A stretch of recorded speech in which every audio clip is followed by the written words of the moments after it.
जाली ultrasound centre को बदइंतजामी पर जाली अल्ट्रासाउंड सेंटर की तहकीकात करने वाले सहाफ़ियों के जरिया सेल कर दिया गया है, जिसमें शरीसाई तशखीसी मरकज़ मिशन SDM परियाना सिंह ने रंगीन अल्ट्रासाउंड को बताया कि मज़कूरा हुकूमत के हुक्म के मुताबिक ये अल्ट्रासाउंड सेंटर बंद है। इसी तरह अल्ट्रासाउंड सेंटर का ऑपरेटर पशपंदर खुद को एक बड़ा डॉक्टर और सहाफ़ी कहता है, जिस मेहनत तो खुद को बदमाश जाहिर करने के लिए अल्ट्रासाउंड सेंटर का लाइसेंस है और न ही सहाफ़त का कोई लाइसेंस।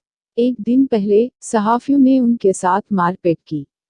अल्ट्रासाउंड की इत्तला मिलने पर लंबर ऑपरेटर पशपिंद जिसने आज मरकज का पर्दाचाक किया, जिसमें हमें डिप्टी ऑफिसर SDM परेरना इंतजामिया ने खोला और आपको आगाह किया, सहाफ़ियों और फील्ड ऑफिसर बलराम प्रसाद के साथ बदसलूकी की।